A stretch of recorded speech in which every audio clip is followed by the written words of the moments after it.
You know, I think I may have mentioned it before, but the saying was by Henry Kissinger once upon a time, trying to explain Israel, was Israel doesn't have a foreign policy; it only has a domestic policy, and that's the only thing that's the only thing that explains the events of the last couple of months. There is no other explanation. I have not met one friend or anybody else who can explain the events of the last 2 months other than by explaining it by Israeli domestic politics. Nothing else makes any sense. And I'll turn the clock back 2 months to the day that the Iran deal was announced. The day the Iran deal was announced, I got a hold of it about an hour beforehand because somebody posted that where on a Russian website it was going to be located. I read the full agreement, read through it, said to myself, not bad. Could have been a little bit better, but it wasn't a bad agreement. We'll see what happens. I started writing my article for Newsweek based on what had been said the day before. The day before in Israel, a lot of people had criticized Prime Minister Netanyahu for what he had done over the last couple of months, going back to the congressional speech. Yair Lapid had criticized him, Herzog had criticized him, there's a lot of criticism in the press. So I started writing my article, and my article basically said that until now, Prime Minister Netanyahu had the support of most of the Israeli people in opposing the agreement or trying to get a better agreement or whatever it might be. But now, at this point, he better just make the best of a bad situation as he sees it, come to some sort of accept it, and move on because he's not going to get the support much longer. I pretty much written that article, and then I had scheduled at about 2 o'clock in the afternoon. I wanted to get this into New York by 3, 4 o'clock. I had scheduled a interview with Yair Lapid, one of the heads of the opposition. He called me, and he gets on the phone and says to me, "This is a dark day for Israel and the Jewish people.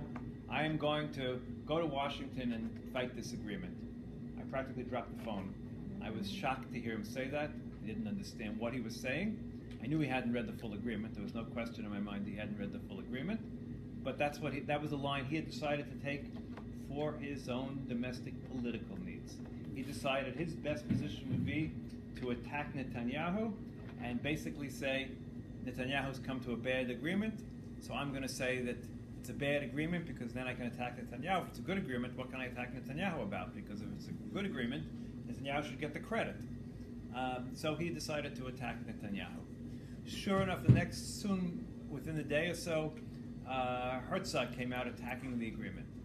Couldn't understand that one, except for the fact when you realize that Herzog is afraid of the campaign ads next time that are going to say, Herzog's weak on communism, no, not communism, weak on Iran.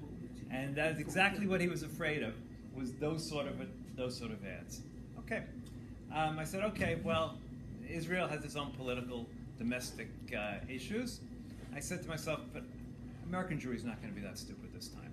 So I wrote to the head of AIPAC, who was a congregant in the shul that I belonged to, not a close friend, but someone who I knew, and named Bobby Cohn. He's the president of AIPAC, and I said to him, please don't make the mistake of going up against Congress, going against the president this time. You're going to lose the vote. There's no way you can possibly win the vote, and besides which, there's no way to get a better agreement. Even if you win, game this thing out. What happens if you win? What happens then? Because if you win this fight, what's going to happen is the Europeans are going to drop their sanctions anyway, the Russians are going to drop their sanctions anyway, the Chinese are dropping their sanctions. What's to be gained? I got back a response from him, no, we're going to get the votes, we're confident we're going to get the votes, we can block the agreement, and then there can be a better agreement. As far as I was concerned, it was lunacy. Everybody I know personally in Israel, that's not everybody in Israel, mind you, everybody I know personally, any friend who I've spoken to, any person in the intelligence community I've spoken to, everybody I know thought this was lunacy. On all fronts, thought this was a lunatic position for Netanyahu to take. It was a losing position from the beginning, and nobody understood why American Jewry was walking the plank with Netanyahu, because it made no sense. Go back to my first thing. This is all about domestic politics. This is what this is all about. It is all about Netanyahu's position to show himself to be the defender of the Jewish people or defender of Israel. This makes sense for him domestically. Unfortunately, there is an immediate reaction that what Israel's position, official position must be, we should follow and support Israel, and I understand that. One of my great dilemmas is I've always been an opponent of J Street. I always thought J Street was a very problematic organization, but here I found myself agreeing with J Street and opposing AIPAC, organization that I always liked very much, almost ended up having a career there, and thought was a great organization, and yet I found myself in the reverse position, because I found myself saying J Street is making sense, AIPAC is making no sense whatsoever. Well, unfortunately I was right. I was too right. I remember early in the fight, one of the leading Israeli columnists wrote that there are two bad outcomes for Israel. Outcome number one is if AIPAC succeeds, because go back to what I said before, if the agreement was rejected by the Americans, no one else would go along with rejecting the agreement, and so the Europeans and everybody else would end the sanctions, but Iran would say, well, we don't have to keep the agreement completely because the Americans have rejected it. So that was a bad outcome from Israel's perspective. Outcome number two, which was just as bad, at least according to that correspondent, was there was never even a vote. And AIPAC couldn't get enough votes even to ensure there would be a vote of disapproval, and they would be totally humiliated. Unfortunately, the latter has occurred, and AIPAC has been totally humiliated by this direction. Beyond that, it's so interesting. The spin out of Netanyahu at this point has been, well, it was worth fighting. We've changed public opinion in the United States and all these other complete nonsense. The reality is it was a fight that should never have taken place. It was a fight that was lost. Now, I spoke to a friend of mine who's from the right. I take that back. He was the one guy who was in favor of the fight, I have to say. And I tried to understand that he works for basically the European equivalent of the American Jewish Congress. And I tried to understand from him, why are you doing this? What's the point? And his answer was, we don't have a Jewish state for the purposes of going quietly.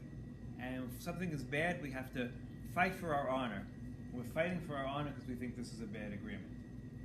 I said to him, countries don't have honors. Countries have interests. Wars take place because you have honor. You fight for your interests. Countries make decisions based on what their interests are, not what their honor has been taken by. And I feel that very strongly. You don't do things because it's against my honor. That's how World War I started to some extent. You fight for your interests. You fight to death for your interests, but not for your honor, because individuals have honor. I have my honor. You have your honor. We all have our own personal honor. But a country doesn't have honor. It has interests. It has what's good for it, what's bad for it. And that's what you have to make your decisions based on. Well, we're now over it. Hopefully people will be able to get on beyond it. On one hand, it's quite clear that the White House at least minimally wants to mend fences. They've invited Netanyahu to come in November. Ya'alon is coming in October to meet the Secretary of Defense. It's possible things can move beyond it. But I fear that the damage that's been done is long-term damage.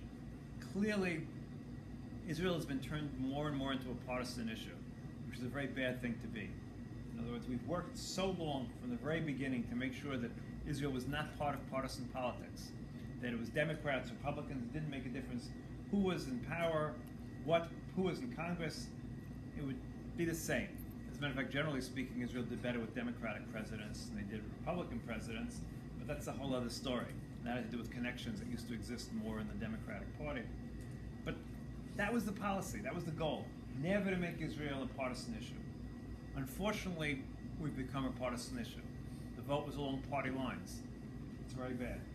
It's very bad in terms of the long term. It's very bad from a different perspective, and that's the fact that the demographics in America are changing. Demographics of who's likely to become president is changing. It's unlikely, not to become an American political commentator right now, but it's unlikely that a Republican is going to be elected president in the near future, because unless the Republican Party manages to reach out to other ethnic groups, they can't win, because white men are becoming a smaller and smaller minority in the United States. And that's something that we need to realize. The Hispanic population obviously has grown rapidly. The Asian population has grown rapidly. These are important interest groups in the United States, and they don't have the traditional ties to the Jewish community that other groups have had. And we need to be careful about that. We need to worry about that.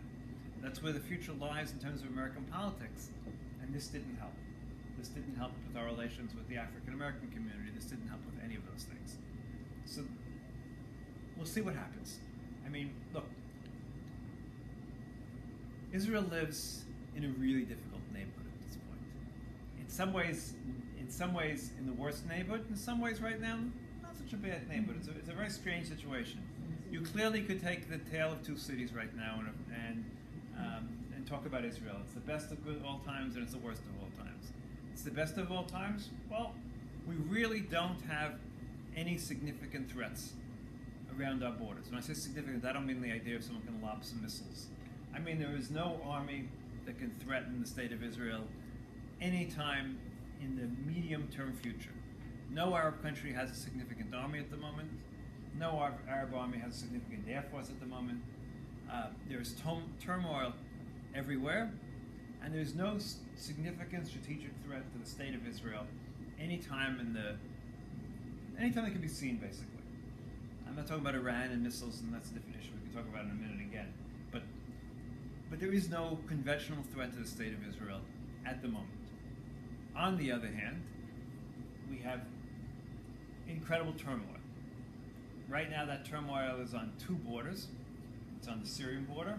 It's in Sinai, on the Egyptian border, where we have friends in Egypt, but friends in Egypt who can't control Sinai. And then we have Hamas in the Gaza Strip, which may, and this is my greatest fear, could turn into ISIS any day. We could wake up. I mean, the two missiles that were fired at Israel Friday night were fired by ISIS, or ISIS supporters, or people identify with ISIS. You know, all it takes to be ISIS is a flag. Okay, I'm now ISIS. Yesterday I was Hamas, today I'm ISIS. But that's who fired missiles at Israel on Friday night. So that's a real fear. And ISIS is a Sunni-based organization. Palestinians are Sunnis.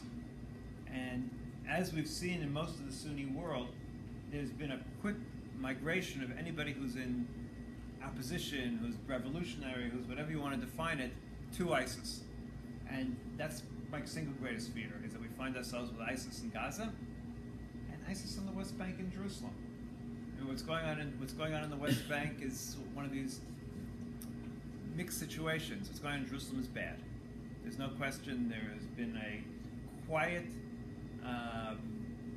mini intifada in Jerusalem the last couple of months. It's gotten a lot less quiet in the last week or so. It's a little bit off fault, but it's mostly not off fault. It's a little bit off fault because we still have crazy ministers who decide they have to go onto the Temple Mount and describe that we have sovereignty over it. No particular gains, but just to do it. They've been much less because the government decided no one should do it, but there's still a few of them from the far right that did it. It's mostly because the Arabs find it in their interest to use Jerusalem as a place to heat things up. Abbas can do it in Jerusalem and say, well, I'm not responsible because he's not responsible for Jerusalem. We're responsible for Jerusalem. It's theoretically part of Israel. On the other hand, there's no good solutions. I mean, there was a decision made yesterday, or I guess it's this morning, to fire live ammunitions at their stone throwers. You know, let's put it this way. I'm not looking forward to the headlines in the press next week or the week after when we shoot a 14-year-old boy, or God forbid a 14-year-old girl who's throwing a stone. And this sounds a little too much like David and Goliath here. We're shooting stone throwers with live bullets.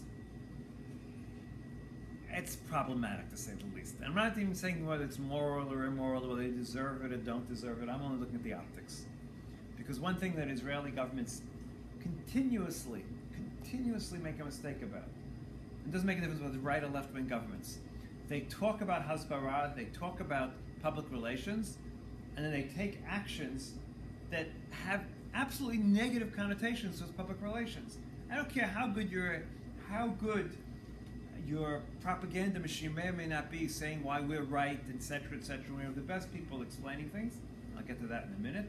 We have the best people explaining things. One picture of a 14-year-old Arab girl who's going to get shot by Israeli soldiers because she had a rock in her hands.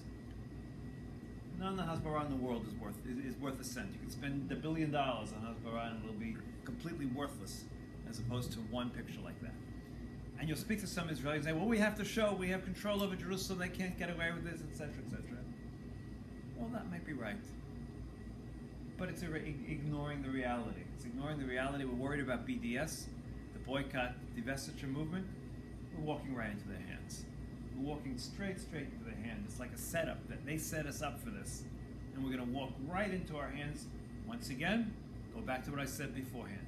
We have no foreign policy. We have no policy of Hasbara.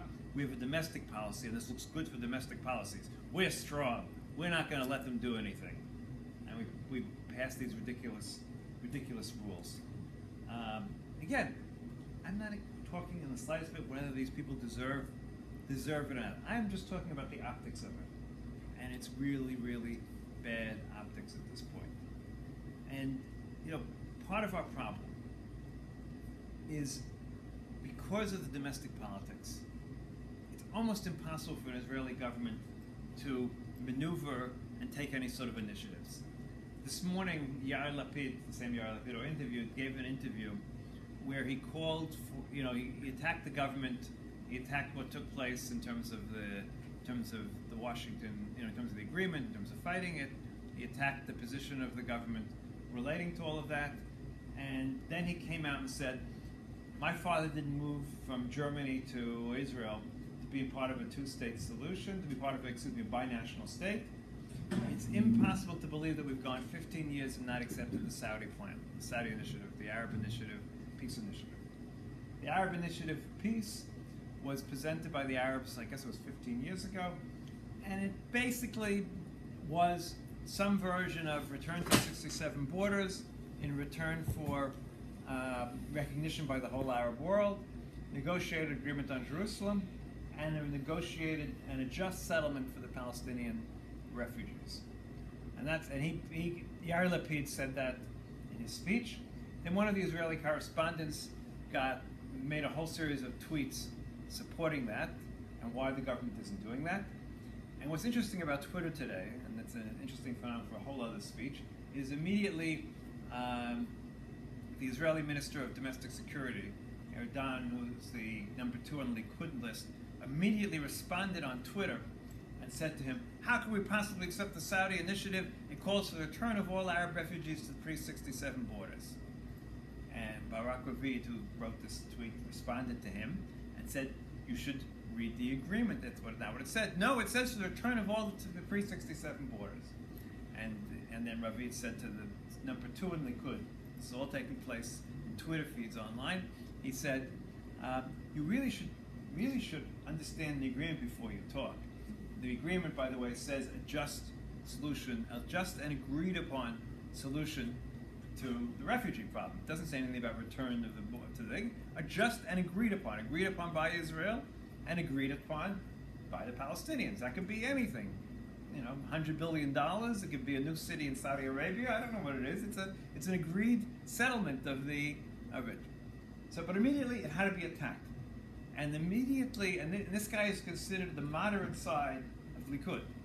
So you can imagine that even if Prime Minister Netanyahu wanted to and believed that he should accept the plan in principle, just for the purposes of negotiating and making some progress and showing we care about anything, the minute he would do that, he would be attacked by the right wing of giving in, etc., etc.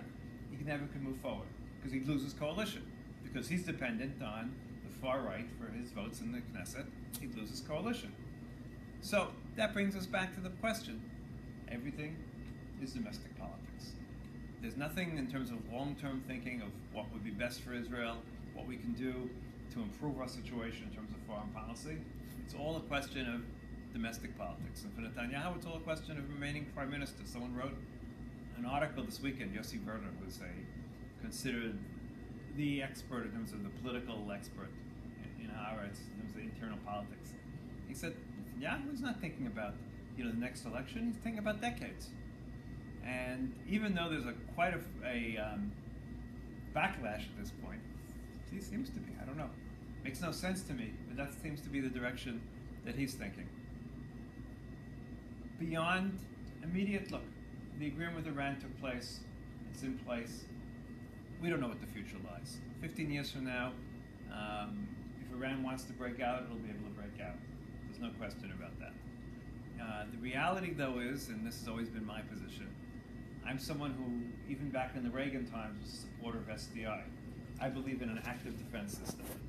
And Israel has something called the Arrow missile system that's been in place for about 6 years now. The third version of it is going to be deployed this year. It is designed, the third version is designed to intercept an Iranian missile basically in outer space over Jordan. And Israel has a pretty high success rate in developing anti-missile systems. And it certainly has a very high success rate when it fires 2 missiles at a target.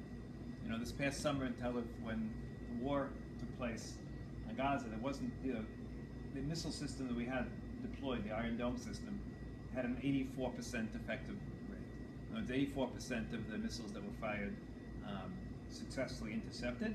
Now, the failures were usually a result of not, in other words, the missile system is designed to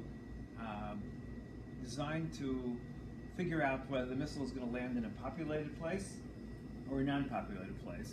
And the idea is not to waste missiles on a non-popular place. If a missile is going to land in an open field, you don't want to spend money knocking down that missile. Most of the fails were at missiles that were calculated to land in an open field and actually landed on a city or near a city in a populated area, which often can happen as a result of a failure of the missile itself. If the missile itself runs out of fuel early or whatever it might be, the calculation will be wrong. There were no failures in any missiles that were aimed at Tel Aviv. None of the missiles aimed at Tel Aviv landed on Tel Aviv.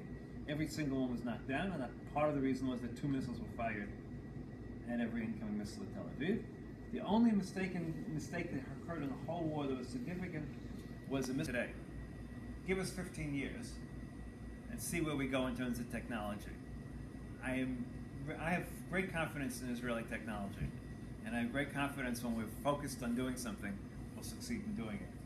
And that's why I can live comfortably in downtown Tel Aviv, which is ground zero, and not worry about an Iranian missile 15 years from now.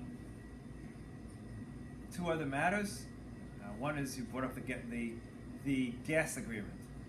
I'm sure some of you have heard something, and I'm not going to try to explain all of it because it's way too complicated, but I'll just say... That's why I'm going to explain it briefly, I said. So, Israel discovered, I guess it's probably about 7 or 8 years ago, large natural gas fields off of its coasts. It had given agreements to a couple of companies led by Noble Energy to do the exploration off the coasts. Then there was a question, once the gas was found, what arrangement would be made in terms of who would share in the profit? Because, gas found in Norway, for instance, Norway is the richest country on earth today, by the way. But one knows that because it's been getting all of its gas and oil and investing all of it. So it invests all of its money that it makes in the gas and oil. And the country of Norway gets 80% of the money. 20% go to the companies that are taking out the gas. So the question was, what percentage would go to the government of Israel and what percentage would go to the gas producers? It went back and forth, and there was different discussions. And finally, it was agreed it would be a 60-40 split after a certain amount of time, etc.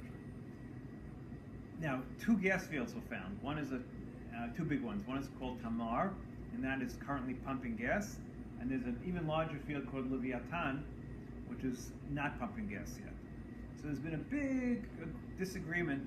The Israeli person who's responsible for antitrust or monopolies in Israel declared that the gas producers were monopolies. So once they were declared monopoly by the trust authority, then same thing goes as goes in the United States.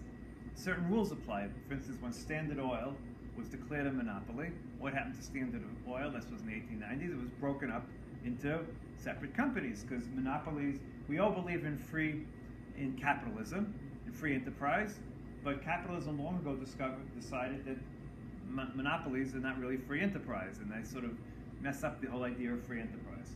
So in any case, it was declared a monopoly, and therefore certain rules should be applied, and certain things would happen. Obviously, the energy companies disagreed, and there's been a fight going on for the last 3 months. Netanyahu has come out in support of the energy companies, the opposition against him. But what's happened is Netanyahu would normally have an overwhelming majority in his favor, but so many ministers have investments or worked for or did various things relating to the energy companies that they all had to recuse themselves.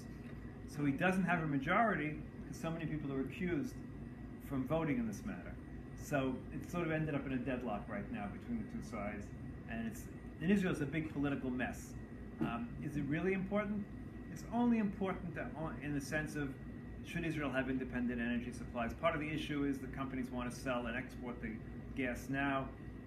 Opponents say the gas is better to come out slowly and used only for the Israeli domestic economy. But it's a major issue, clearly, in Israeli domestic politics. Issue in states, right? That's happening in the United States with questions of exporting oil. Right. So the same question exactly, except for the fact that Israel has a more complicated issue, of course, because Israel always has to worry about where it's going to get its oil supply from. I don't think the United States has to worry whether Canada is going to supply oil anytime soon, or Mexico. Israel does have to worry where it buys its oil. Right now it gets a lot of its oil, by the way, believe it or not, from Kurdistan. The Kurds pump oil out of Iraq and then sell it on the Baltic, and Israel ends up buying it on the free market. So we end up with a lot of Kurdish oil, to say the least. Two other things I guess I could talk about. Yeah. Wouldn't it be in Israel's best interest on the global scene, which is they don't have a good foreign policy? If they're an exporter of gas and people are they're going to be pro-Israel because that's where we get our gas from, so we have to be nice to them? Well, the answer is yes and no.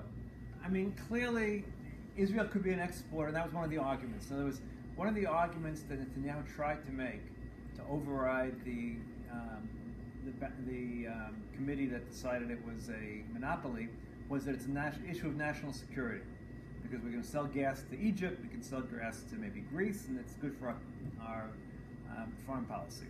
Well, Egypt just made a major discovery of gas. So that sort of dropped out of the equation.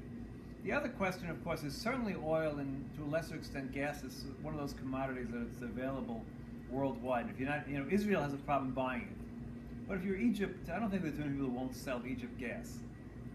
So yes, it has some function, but it's relatively minor, and that's part of the problem. The real question is, yes, that there's a certain part to that, but what's the weight of that against having energy independence for 50 years? And those are two things you have to weigh very carefully, and that's part of the argument. Two other things. Israel domestic politics. There is no clear contender for Netanyahu's job. That's part of the reason he's still prime minister, and part of the reason that, barring anything unexpected, he will remain prime minister certainly through the next 3 years, and maybe even through the next election. I don't know. But there is no one clearly who's coming up to oppose him. The leaders of the Labour Party are not considered serious opponents at this point. Bushi Herzog has shown himself to be a relatively inept opposition leader, so that doesn't make one feel like he'll be a very good prime minister. Yair Lapid, he comes across as a leader, but he has charisma. I mean, if you cross Bushi Herzog and Yair Lapid, you may have a really good leader. But people think about Yair Lapid that he's really just interested in Yair Lapid, and that's a problem in and of itself. And there really is no one else in the opposition. There's talk of the former chief of staff Ashkenazi getting into politics. He was very popular. It's not all clear. He left there was a sort of cloud of an investigation relating to his relationship with Barak. And I won't get into all the parts of the scandal, but it was being investigated. The police are probably going to close that investigation very soon. Beyond that, some sort of dark horse, I don't know. It's really very much up in the air. I mean, it was very interesting that most people in Israel think it's enough. I mean, even Yael's in-laws who come from a town where we're just talking over dinner yesterday or lunch yesterday, who come from a town where support for Netanyahu is very high. Basically, the argument was whether they like him or don't like him. I think they'll generally like him. Is enough. You know, how many years can the same guy be prime minister? There is that sense of enough. You know, I mean, the only time the United States has had a president as long as we've had Netanyahu prime minister was FDR. And of course, FDR was during the war and everything else. And guess what? What happened right after the war? What amendment do we pass? The United States passed an amendment to limit a president to 2 terms because the realization was that however good a president is, 2 terms is enough. Because, you know, any given situation, you want someone who looks at things differently. You can't keep on looking at the same situation the same way again and again and again in the same way. You need to have someone else look at a situation just a little bit differently. So, despite what I just said about the fact that there's no contender, there is clearly a certain level of enough. And we'll see whether that comes forth in the next election. The last item is a sort of a bigger long-term issue, and there are many cross currents going on in Israel with that, and that's the issue of religion and state and all those things that are related to it. So one thing that I have to say that was very significant last week, I guess it was, throughout the history of Israel, the Haredi parties, except during the first election, which is a whole other story, the Haredi parties decided to participate in governments but would not be ministers. In other words, the rabbis who control the parties said that the Haredi party should not take on the joint ministerial responsibility in the state of Israel, which they didn't quite recognize, and therefore, until now, the Haredi ministers who've been in the government have been under the basis of a deputy minister and not an actual minister, just with the responsibilities of a minister. Well, someone had the smart idea, I think it was actually Yair Lapid, of suing in the Supreme Court and saying, this isn't right. If we have a minister of health, we should have a minister of health. We shouldn't have minister of health shouldn't be a bluff. It should be a real minister of health. So the Supreme Court decided about 2 weeks ago that if you're going to have a minister of health, he has to be the true minister of health. The Haredi parties have to become full ministers. And so the Haredi minister of health, who by all accounts is a very good minister of health, everyone thinks he does an excellent job, went back to the rabbis, and the rabbis in the Haredi parties agreed that he could become a full minister. And so now, for the first time, a Haredi minister is a minister. Now, does it make any practical difference? No. But it has a symbolic difference, obviously. The ideological fight amongst the Haredi world, living inside the Torah Kata, which is this fringe group, against recognizing the state of Israel as a reality, not only de facto but de jure, I think is over at this point. What that means in terms of halacha, what that means in all sorts of ways, I don't really know. Maybe the rabbi has a better insight, but it makes a difference.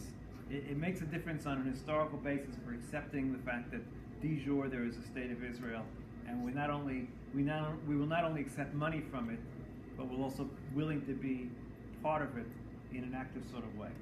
So that's one part of it. Of course, the other part of it continues to be the concern that the Haredim are between the Arab kids and the Haredi kids. There'll be more of them. There are more of them in first grade now than there are non-Haredi, non-Arab kids in first grade and kindergarten in Israel. And the long-term question is whether the state of Israel can afford it. I'm not even talking about the political implications or the social implications, just purely the economic implications, and whether they can afford it, whether their community can afford it. The community is, of course, being stretched very thin. You have a situation, and it's also here in Brooklyn, by the way, it's the same situation, with the grandparents all worked, and some of them were actually quite wealthy. The children didn't work, but there were 4 or 5 of them. It's okay. The parents were very wealthy, or did okay. They were able to help enough of the children. But then the children all had grandchildren, and they had 10 or 12 of them, And now you're in a situation where the money doesn't go any further, and there isn't enough money to go around. And you hear stories of children coming to their parents' house and taking food and all sorts of things because it's just poverty. It's just really hard. And the problem, of course, gets worse. Even though in many ways Israel is a wealthy country these days, the wealth is very unevenly divided. And if you don't have any skills, if you're not, you can't become a programmer and you can't become a scientist, and you can't become all sorts of things, it's hard to make enough money. The cost of living in Israel is expensive. And it's not evenly divided. So where the economic future of the Haredi community is going is unclear. A friend of mine is convinced that it's the women who are going to solve the problem, both because a lot of them are working, so they're solving part of the economic problem.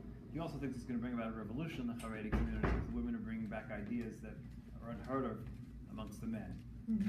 We'll see, but it's pretty hard for someone who has 12, 15 kids to work on a regular basis and develop a career. So, but that's a long-term problem.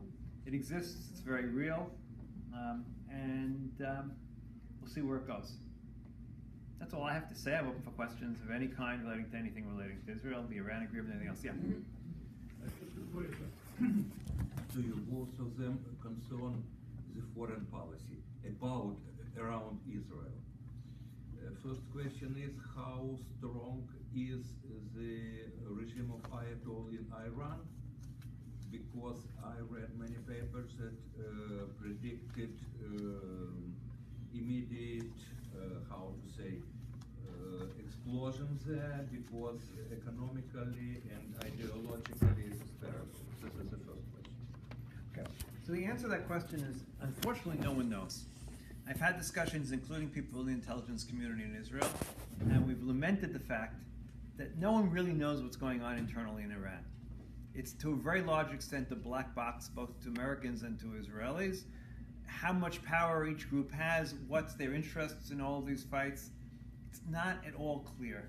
Look, it's clear that the religious regime is not popular, but they were also very smart to control the army. They control the forces there. It's very unclear, what result there'll be. One of the reasons they clearly came to this agreement was they needed the money because they needed to keep the people happy.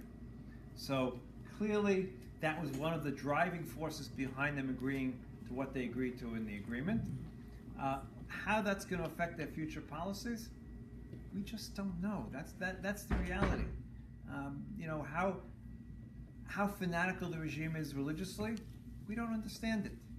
We really don't understand it. I mean, one of the interesting things, of course, is that Shiaism, which is who the Iranians are, have always been not as extreme as some of the Sunni. Now, they have a messianic part to them, which is the concern, but by and large, they're much more live and let live. They even have a basis where you can sort of marry someone for 3 hours to visit a prostitute, basically. Some version they're in. So they're much more, live and let live than the Sunnis are. But we just don't know, and that's the reality. We also have to keep in mind the fact that, generally speaking, the Jews and the Persians have gotten along in history. The Persians were the ones who let us rebuild the temple back then, and we never really had a fight with the Persians. They're not Arabs, they're Persians. So it's really just one of those big unknowns. And the second question? The second question is about Russian invasion in Syria. Yeah. If you can, because now it is many unclear things. Right, okay. I wish I could really give you a clear answer to that. I was actually even in Russia last week and spoke to some people about it. No one really understands Putin. I mean, Putin is extremely popular in Russia. That's number one. People should keep that in mind. He's extremely popular. I mean, the people I spoke to, I didn't speak to that many, but I did speak to a group of different people, clearly like Putin and tell me that everyone else does. You walk around Moscow and you see Russia on people's bags everywhere. There's a level of nationalism. It's like here after 9/11, we would walk around with USA everywhere. They all have Russia everywhere. Everyone's bags say Russia on it, which is an indication of a level of nationalism. Why he's doing it, I don't know. There were reports last night, believe it or not, and I didn't get any other confirmation, but there were reports last night that there was a revolt on a Russian army base that Russians refused to go to Syria. Yeah, I read about it. And yes. so what exactly happened with that, it's not at all clear. He's done a very good job of keeping quiet the deaths in Ukraine. But the war in Ukraine was somewhat popular. The people sort of think Ukraine should be part of Russia. There's a clear connection between Ukraine. Ukraine was clearly part of Russia from the 1600s on. I can understand why Russian nationalism would extend to the Ukraine. Syria? I don't think there are a lot of Russians who want to die for the Syrians and for whichever Syrians they've decided they should die for. So I don't think it's going to be a popular move inside Russia. It's not at all clear what he's doing. I mean, the fact of the matter is, one set of analysis say because Assad has had a steady series of losses these last few months. I mean, on one hand, it's kind of humorous.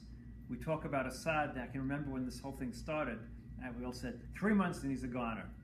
Well, it's 5 years later and he's still there. So I'm not going to be one who's going to say Assad is on his final legs. But the reality is he's had a series of defeats in the last 3 or 4 months, both to ISIS and both to the other rebel groups. His palace is being shelled on a regular basis. They're holding parts of Damascus at the moment. So it's not at all clear. Maybe the Russians are trying to draw a red line.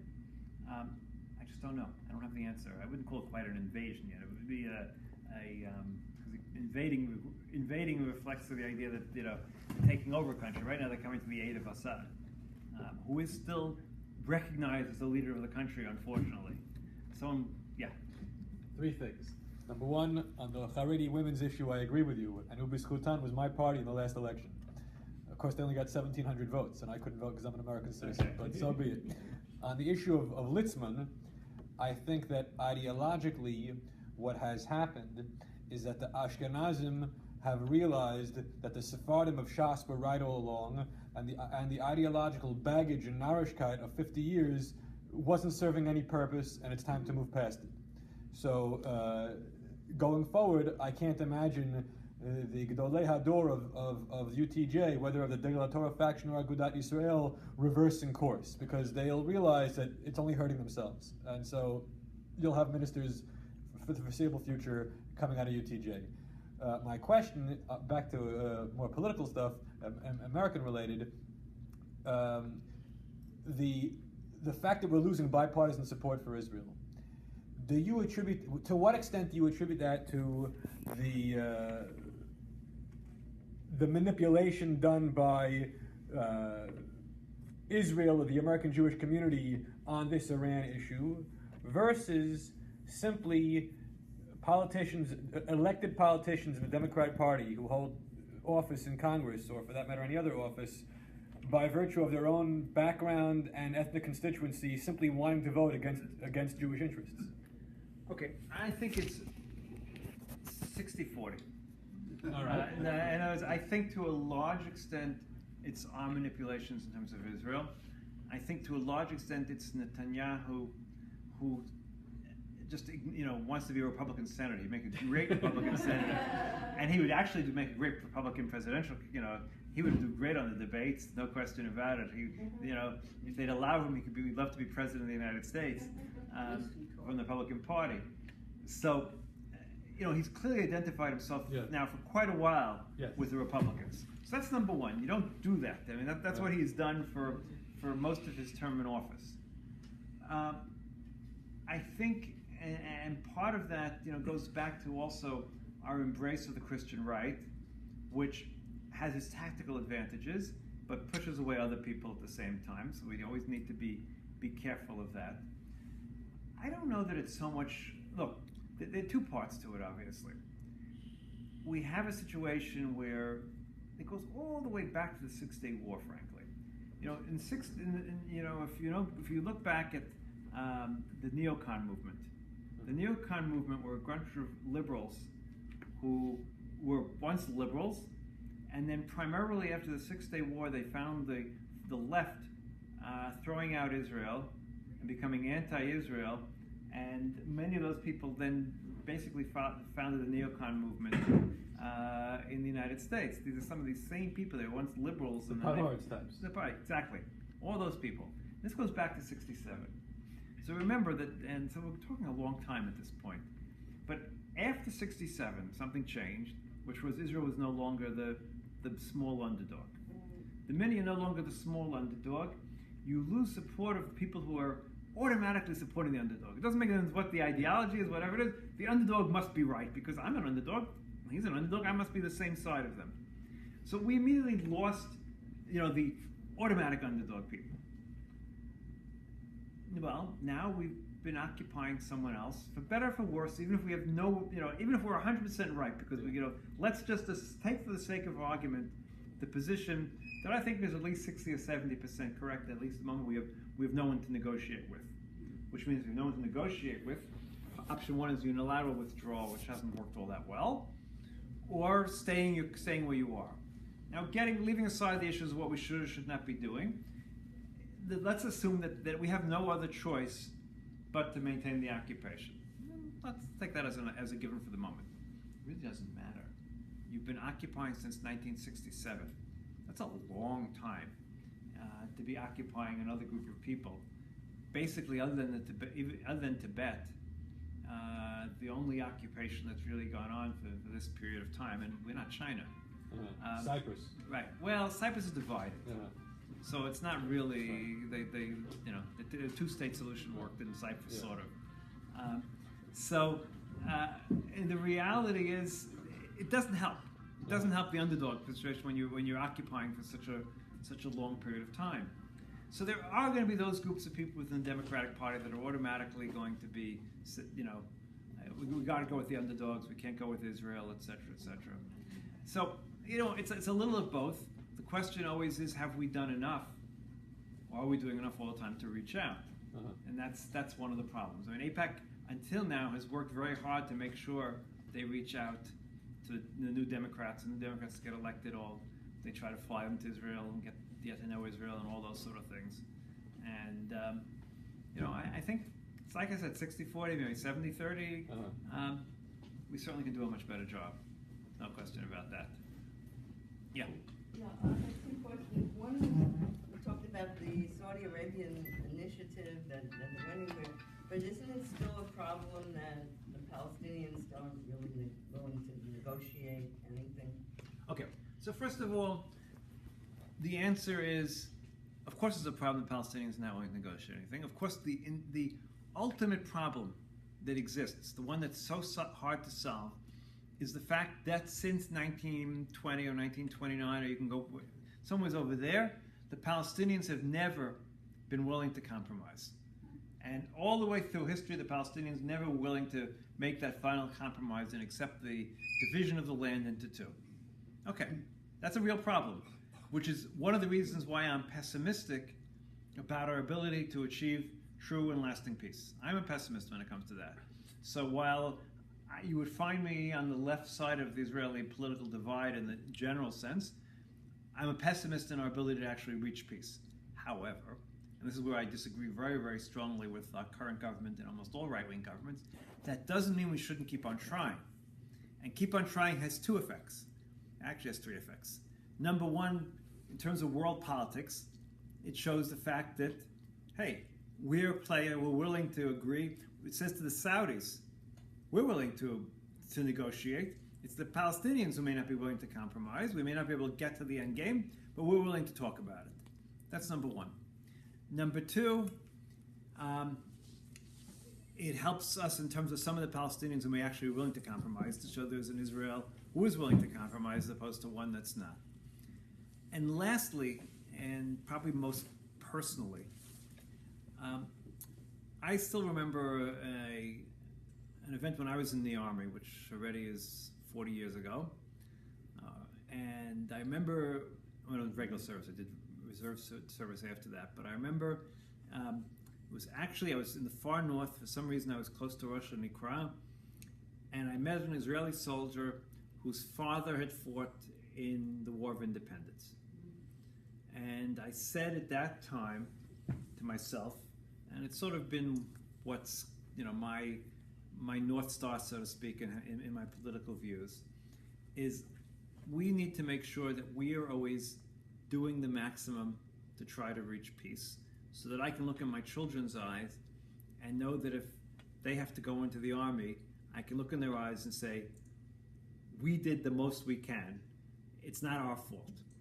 Well, I've had 2 children already in the Army. I have a third who's 16, and I have a grandchild now. And it's too late for my children. I hope it's not too late for my grandchild. And we need to know that we have done the most we can. That doesn't mean we can reach peace.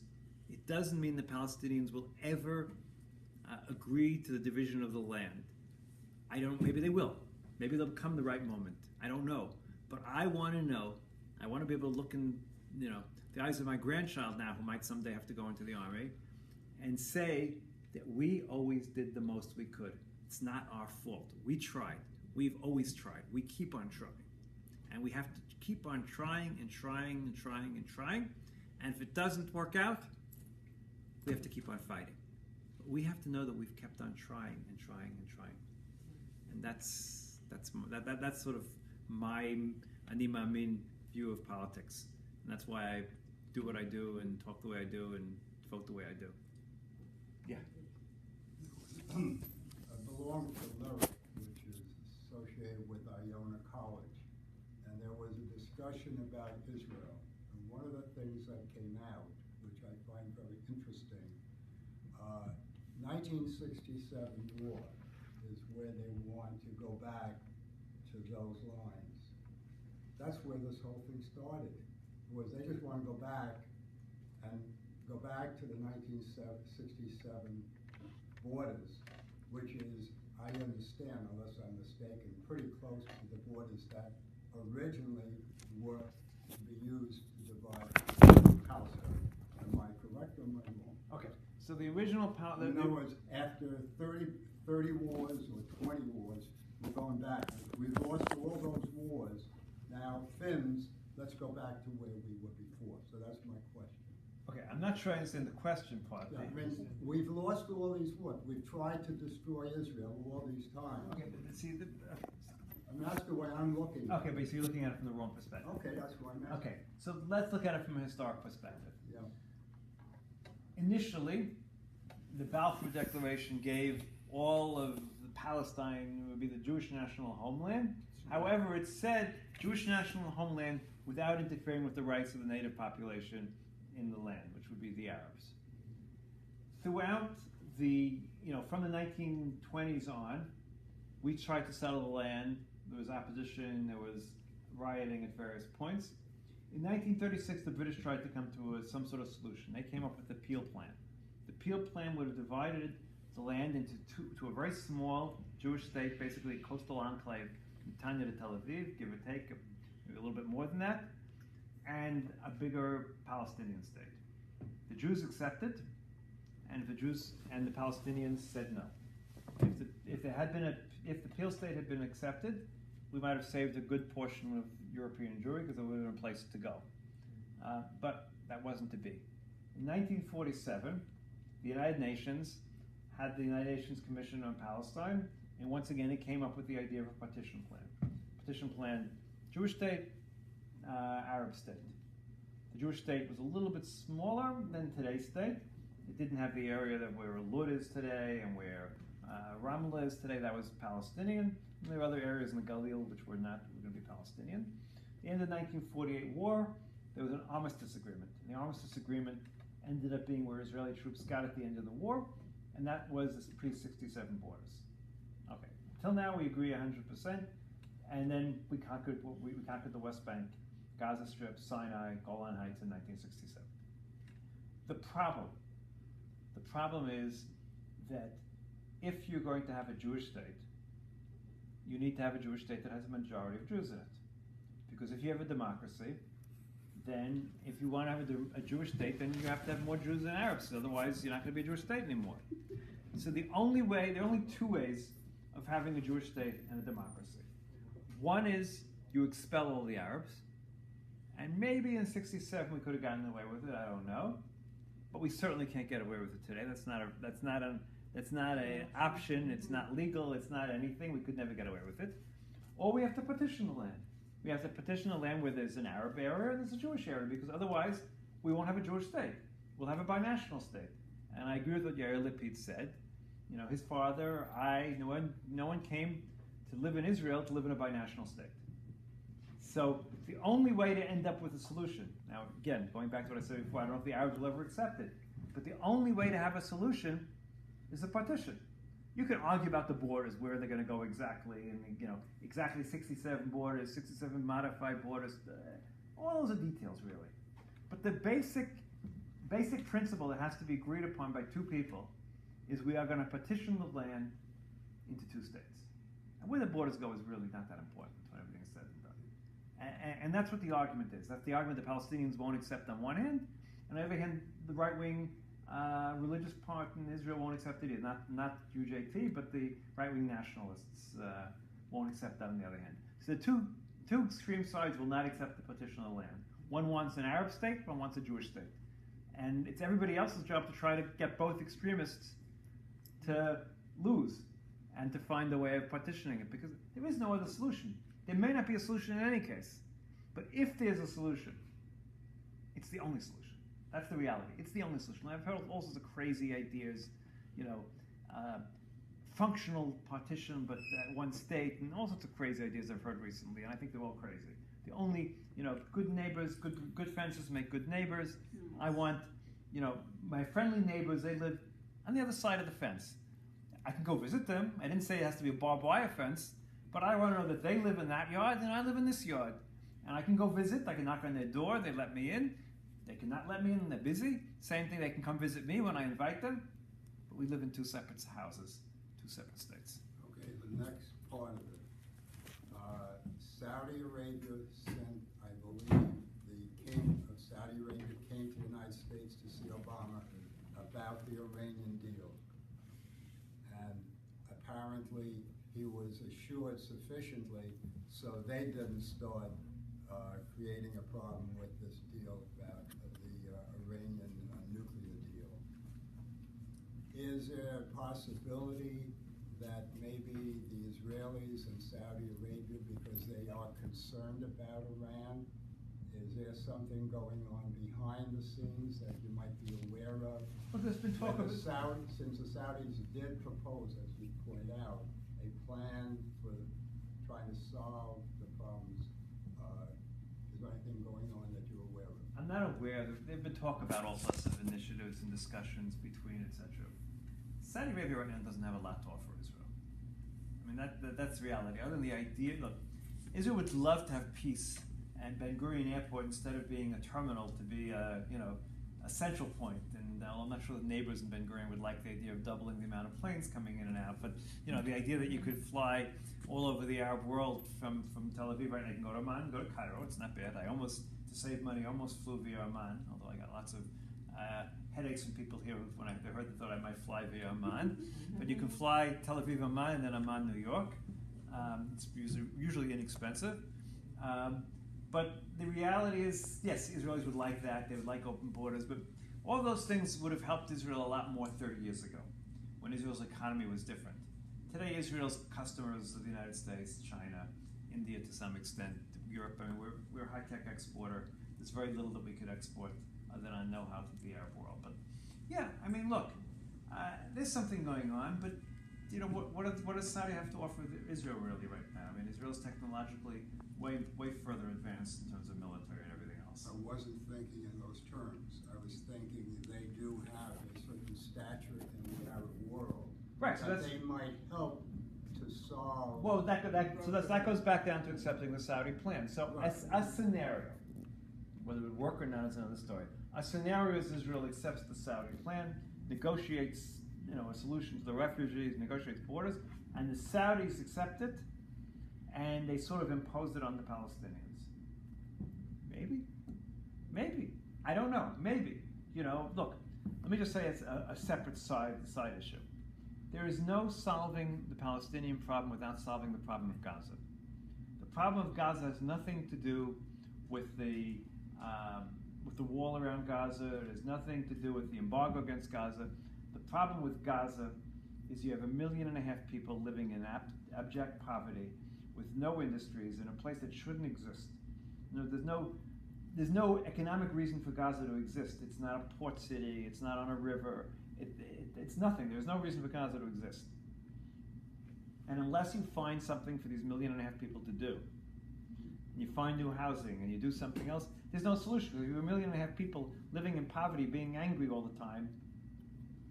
So yes, you need to. Yes, maybe the Saudis will invite 500,000 of them to live in Saudi Arabia. That would be a solution. They have plenty of desert. Right. Last, Egypt. Right. last statement. Yes. The answer to your position that the Jews in the United States should not have taken on the Obama administration on this nuclear deal, Larry Goldstein sent an email, which you may have received, where he felt that because Israel has not accepted, or I should say Netanyahu had not accepted and was fighting the nuclear deal, that Israel now is free to do what it has to do if Iran were to develop a bomb. And That's an absurd statement, because if they were developing a bomb, they'd be violating the agreement. If they violated the agreement, then everyone's free to do whatever they want, including people who support the agreement. I mean, people are making excuses at this point. Okay. They're spinning stories. It's just not real. It's not real. Anyone else? Yes. Yeah, just one last thing I wanted to ask about Israel's refugee problem of Africans versus, I guess, the problem of the Syrian refugees in Europe. Okay. I'm sorry. Just a second. The question be okay. Well, it's sort of. Okay. What's going on with the Okay. It's a problem. Let's put it this way. It's not one of the things that makes me feel good about being an Israeli. Look, the problem existed for a while. It was a very big problem because Africans were pouring into Israel until we built a fence. Once we built a fence, they stopped pouring in. Currently, we have I think, a very bad policy. We're not resettling them. We're worried about the demographic threat. I mean, they make up 50,000 in a country of 8 million. Not really a demographic threat. It's a demographic threat if they're still coming. Because if they're still coming, we are the only country, only Western country that has a land border with Africa. So theoretically, it could be a big problem. But we managed to stop them completely between the fact that we have a fence and the Sinai Desert's a very dangerous place these days. No one's traversing Sinai to get to Israel at the moment. Look, there's a certain level of racism that exists in Israel. Clearly it exists. They bring crime. There's no question that they bring a certain level of crime, especially if you don't give them jobs. What are they going to do if they don't give them jobs? But they do bring crime, and there's been cases where they brought crime. My view is very simple. I mean, I think we should stop importing foreign workers, and we should train these people. People make the arguments, not as good as workers, et cetera, et cetera. But they work. They're doing really good work, and anyone I know who's hired them in the kitchens and everything else has been happy.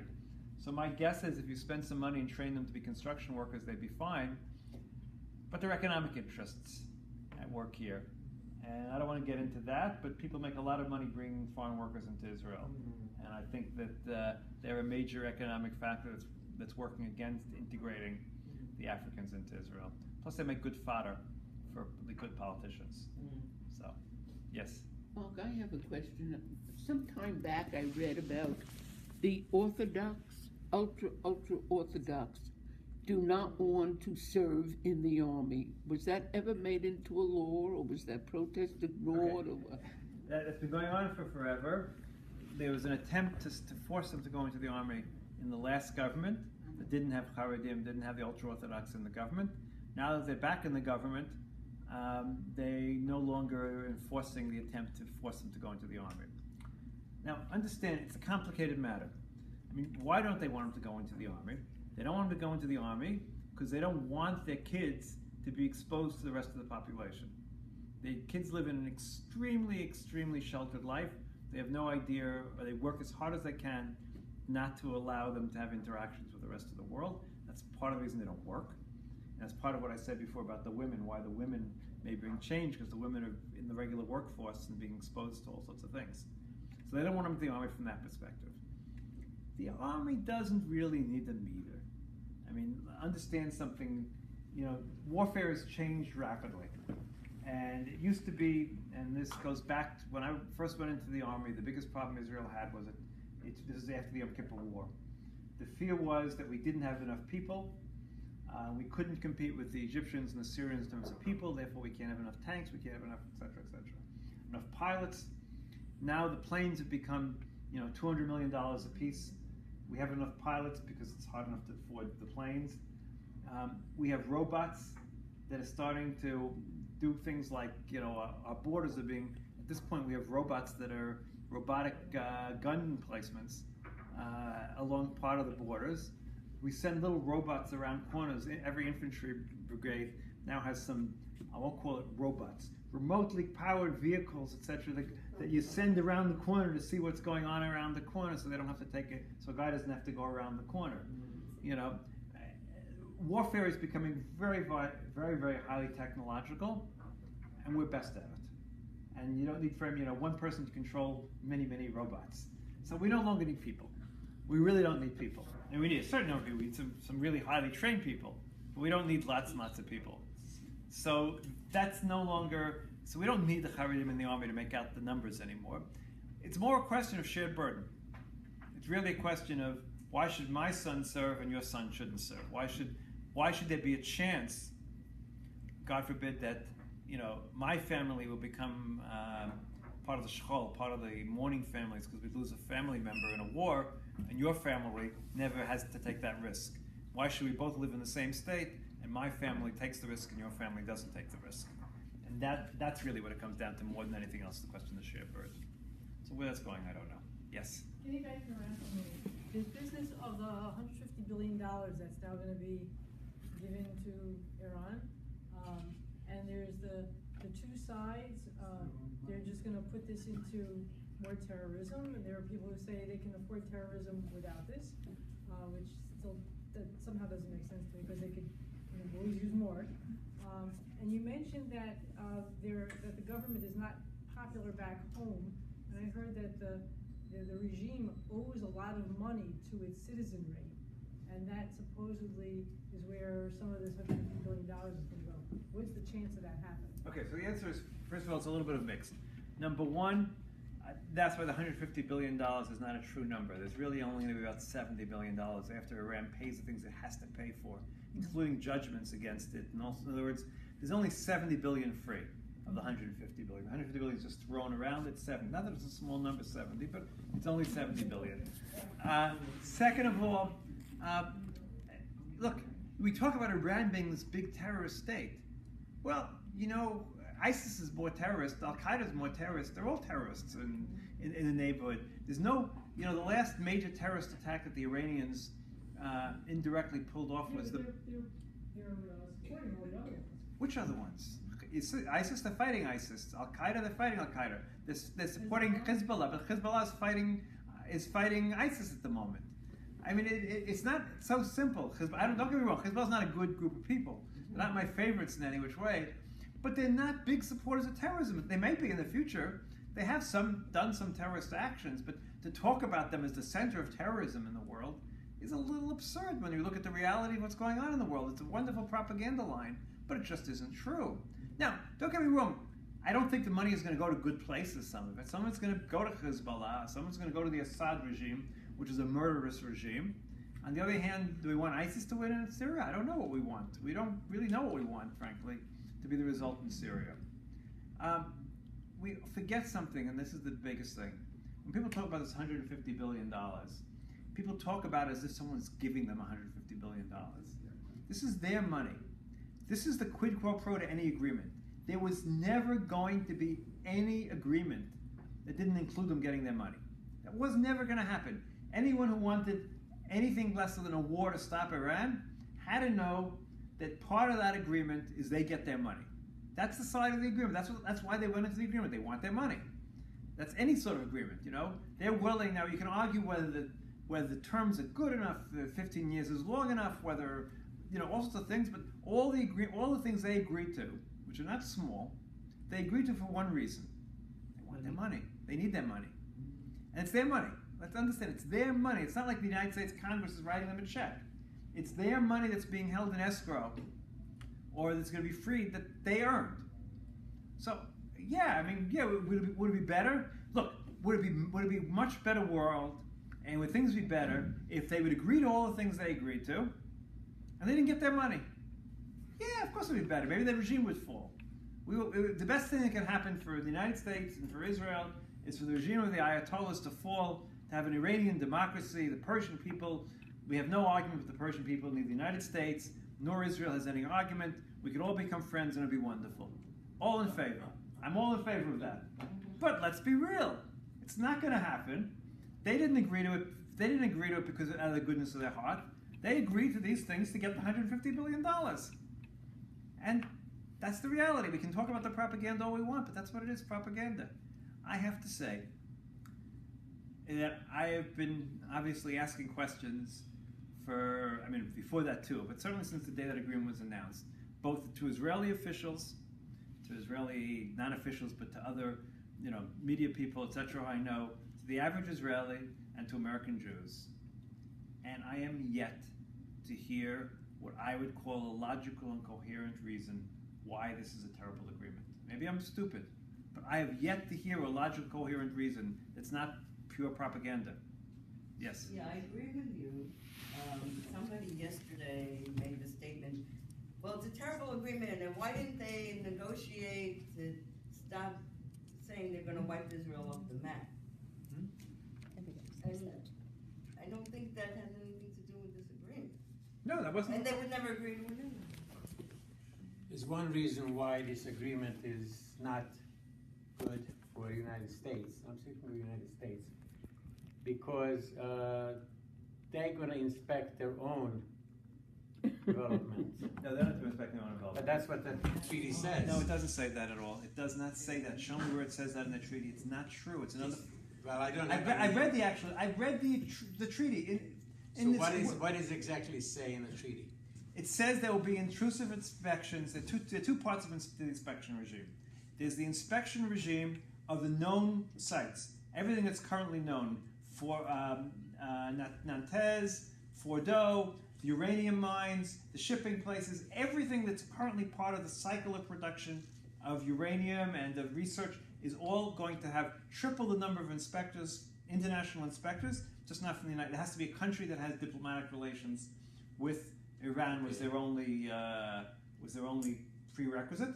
But international inspections in all of those locations, in-depth and complete inspections of all those locations. And there'll be 24/7 inspectors. There are going to be 3 times as many inspectors as there currently are, all living inside of Iran. When is this inspection going to begin? It's starting, basically now, as the system is now being put in place. So as they remove the uranium, they don't get their money until the inspectors approve of the fact that they've removed the uranium and all the things they're supposed to do. Only then do they get the money released, and only then, and the inspections continue after that.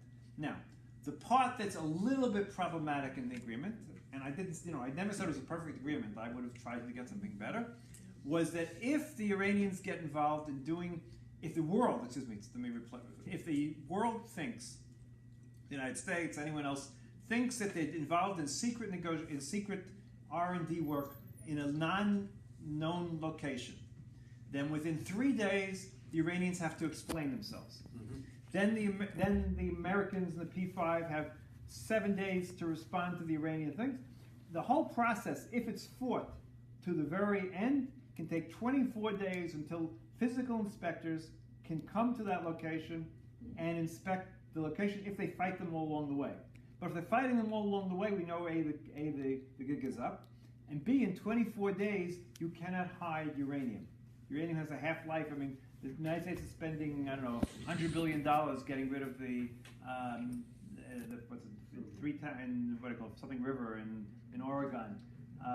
You can't get rid of these things in 24 days. It just can't be. Now, what you're talking about is the fact that when it comes to past nuclear, part of the issue is explaining what they did in the previously. And there, it seems like they're being allowed to take their own soil samples, however, with the international inspectors watching them take the soil samples. That's the extent of them doing their own things. The Iranians are going to physically take the soil samples, but I'm here, the inspector, and I'm watching them take the soil sample. That's sort of, Iranian honor, so to speak. That is the extent of it. People are telling all sorts of stories. I'm still a skeptic. You could be I'm a skeptic too, don't get me wrong. I am a skeptic. I am a skeptic of the agreement. I'm a skeptic of the Iranians. I think the Iranians may cheat. All that's possible. But any agreement has that risk. If you accept the fact that you're going to stop the Iranians based on an agreement, then you have to accept the fact that there's always a risk in any agreement the Iranians are going to cheat, because it's very possible they're going to cheat. But listen, the chance of destroying the Iranian nuclear program militarily died the minute President Bush decided to invade Iraq instead of Iran. That was it. That day was the end of the story. And because Americans are not going to fight another war in the Middle East right now unless we're attacked. It's just the reality. And Israel alone is not going to put off the Iranian nuclear program forever. It just doesn't have the capability. It probably shouldn't either. Okay, well, thank you very much. Thank you, Mark.